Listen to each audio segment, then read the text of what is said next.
It's offside, and now Jonathan and Bouchard. Here they go. Bouchard pounding away with the right hand. I caught him a couple times on the side of the head before I switched hands, and right, that's the way it happens. And it could have happened to me like the next time we ever went at it, but I did the best I could in that fight. He said he pulled me in too close, but hey, you're not. You're swinging your life. You're not thinking that when you're doing it, right? You're not. You haven't got time to think.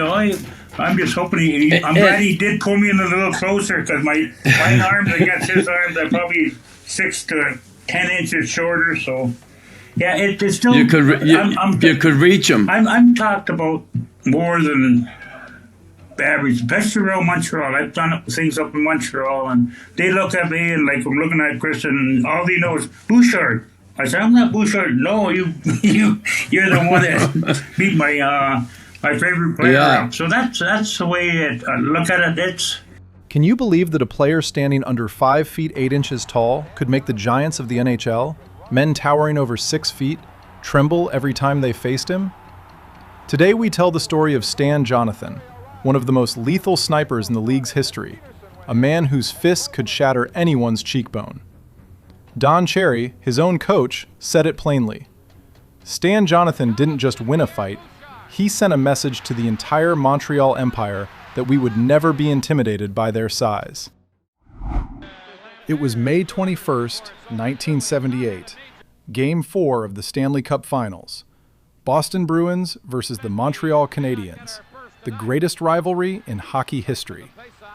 On one side stood Pierre Bouchard, 6 feet 2 inches, over 200 pounds, a seasoned Montreal defenseman who had seen everything the NHL could throw at him. On the other side stood Stan Jonathan, 5 feet 8 inches, 175 pounds, a young Bruins forward with something Bouchard had never encountered before. Bouchard dropped the gloves first. He was confident. His reach advantage was significant. His weight advantage was even greater. He threw heavy punches from above, expecting Jonathan to buckle. Jonathan did not buckle. Instead, he did something that shocked everyone watching. He moved forward. He absorbed the blows to the top of his head and closed the distance, getting inside Bouchard's reach, where the bigger man's size meant nothing. Then, Jonathan switched hands. A series of left hooks landed flush. One punch broke Bouchard's nose. Another shattered his cheekbone. Blood sprayed across the jersey of linesman John D'Amico. Bouchard collapsed onto the ice, unable to continue. The entire sequence lasted only seconds. Don Cherry, the Boston Bruins head coach, said afterward, "Stan Jonathan didn't just win a fight. He sent a message to the entire Montreal Empire that we would never be intimidated by their size." Roger Nielsen, Jonathan's former junior coach, described it this way. Stan was like Joe Frazier. He was willing to take 2 punches so he could land one of his own, and that one punch was always the finishing blow. Jonathan himself reflected on it quietly. In a fight like that, you don't have time to think about how big the other guy is. You just think about how to stay standing and land the most accurate punch you can.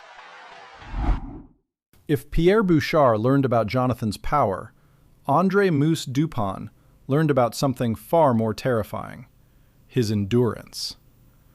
The Philadelphia Flyers of that era were known as the Broad Street Bullies, one of the most physically intimidating teams in NHL history.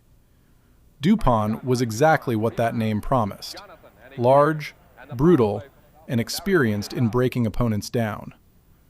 But every time he engaged Jonathan, something went wrong with his plan.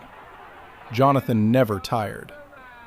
In one extended confrontation, Dupont had long since exhausted himself and was desperately waiting for the referee to intervene. Jonathan was still throwing punches at the exact same intensity as the very first second. Same speed, same force, as if the fight had just begun. Word spread quickly through the league. Players began admitting they would rather take a penalty than drop the gloves with Jonathan, because they knew they would be completely drained before the fight ever ended. One opponent, who preferred to remain unnamed, described it simply: Fighting Jonathan was like trying to stop a small tank running on a nuclear engine. He never stopped until you were completely finished. That kind of reputation is its own weapon. Don't go anywhere. There are plenty more fascinating stories still to come. Having watched this far, what do you think about Stan Jonathan? Please like the video and subscribe to the channel to show your support. On April 15th, 1977, during a playoff game between the Boston Bruins and the Los Angeles Kings, Schultz dropped the gloves, expecting what he always got: hesitation, doubt, the instinct to survive rather than fight back. Jonathan gave him none of that. The rookie stood his ground, absorbed Schultz's thundering right hand, and answered with sharp, powerful left-handed punches that Schultz had not prepared for. Neither man went down, but that was precisely the point. A sports writer who witnessed the fight wrote, "Watching Jonathan face Schultz, you saw a kind of courage that bordered on madness. He wasn't fighting for points on the scoreboard. He was fighting as though the honor of the entire Tuscarora nation rested on his shoulders." Everyone knew Stan Jonathan could fight. What terrified opposing coaches was the night they were reminded he could also score. May 8th, 1979. Game 6 of the Stanley Cup semifinals. Boston Bruins on the edge of elimination against the Montreal Canadiens. Standing between Jonathan and survival was Ken Dryden, arguably the greatest goaltender of his generation, a man who had turned away thousands of shots across a career that seemed almost unfair to opposing forwards. Jonathan scored 3 times that night, a hat trick, clean, precise, deliberate. Each shot placed exactly where Dryden least wanted it. The Bruins won 5-2 and forced a 7th game. Don Cherry could barely contain himself. Everyone keeps looking at his fists, but I always said Stanley had the most accurate shot in the league. When he wanted to score, the puck went exactly where the goaltender feared it most. Ray Bourque, whose number was later retired by the Boston Bruins, reflected on what made Jonathan truly unique. A lot of people only remember Stan as a fighter, but when you look at his shooting numbers, you see a genius at finding position. He made scoring look easy, and he made protecting his teammates look like a privilege. There are moments that change the rules, literally. On December 23, 1979, the Boston Bruins had just defeated the New York Rangers 4-3 on the road. As the players made their way off the ice through the corridor near the stands, a spectator named John Captain reached over the low glass partition, rolled up a game program, and struck Stan Jonathan hard across the head. The blow opened a cut that bled immediately. Captain then grabbed Jonathan's stick directly from his hands. What happened next became one of the most notorious incidents in NHL history. Jonathan, bleeding and visibly struck, did not attack the spectator. He held himself back.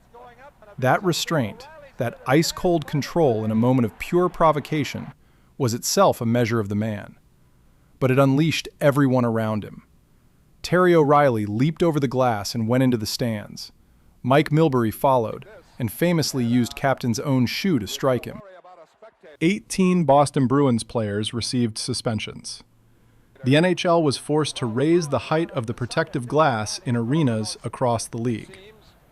Jonathan described the moment himself. "He reached over and hit me. I raised my stick to protect myself, and he just grabbed it. I really couldn't hit a fan with a stick. That wouldn't be right. So I let him take it." During the 1978 to 1979 regular season, Stan Jonathan suffered a serious wrist fracture and a significant shoulder injury. By any reasonable medical standard, he should not have played in the playoffs. He played all 11 games, through fractures, through torn tissue, through pain that would have ended most careers temporarily and some permanently. He still placed his shots with precision. He still threw himself into physical confrontations without hesitation. He still showed up every single night. His teammates and team doctors were stunned. His opponents were something else entirely. They were unsettled. Because they understood what it meant. There was no way to remove Stan Jonathan from a game short of destroying him completely. And nobody had managed that yet.